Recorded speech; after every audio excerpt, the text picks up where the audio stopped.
नमस्कार दोस्तों, एक बार फिर से स्वागत है आपका महाभारत के तीसरे एपिसोड में, जिसका नाम है शांतनु के 8वें पुत्र देवव्रत। महाराज शांतनु का जीवन नीरस हो गया।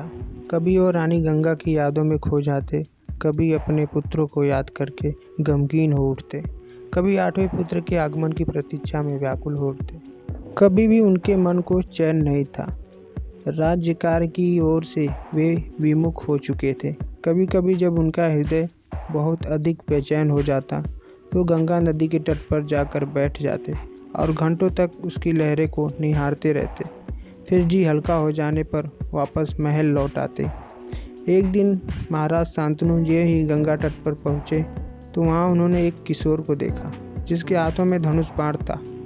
उस किशोर को देखकर महाराज शांतनु का हृदय एकाएक ही उसकी ओर आकृष्ट हुआ और वे उसके निकट जा पहुँचे। किंतु इससे पहले कि वो उस किशोर से कुछ कह पाते कि एक दृश्य देखकर उनकी आंखें सुखद आश्चर्य से फैल गई। उन्होंने जल में से गंगा को प्रकट होते देखा। गंगा मुस्कुराते हुए उनके निकट आई और बोली, राजन, यह आपका 8वां पुत्र है। मैंने इसका लालन पालन इस ढंग से किया है कि आने वाले संकटों को सहने में यह सर्वथा समर्थ होगा। गुरु वशिष्ठ से नीति, धर्म, राजनीति एवं धनुर्विद्या आदि सीखकर यह सर्वगुण संपन्न हो गया है। इसका नाम मैंने देवव्रत रखा है।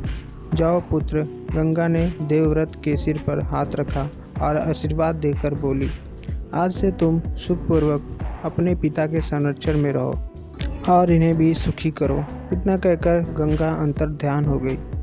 पुत्र पाकर महाराज शांतनु की खुशी का ठिकाना ना रहा। वे उसे लेकर महल में आए और मंत्रियों को उसके आगमन की खुशी में उत्सव मनाने का आदेश दिया।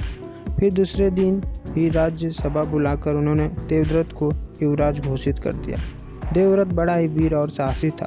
उसके साहस की हद तो यह थी कि एक बार वह अपने राज्य की सीमा पर घुड़सवारी कर रहा था। तभी उसने देखा कि एक शत्रु राजा अपनी भारी भरकम सेना के साथ हस्तिनापुर पर चढ़ाई करने के इरादे से बढ़ा आ रहा है।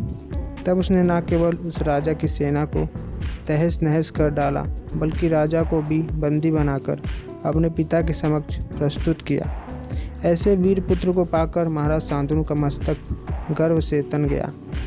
इस पर भी वे कभी कभी गंगा की याद में खो जाते और उदास हो जाते। दोस्तों, आज की वीडियो में बस इतना ही। आगे की कहानी अगले वीडियो में। तब तक के लिए नमस्कार।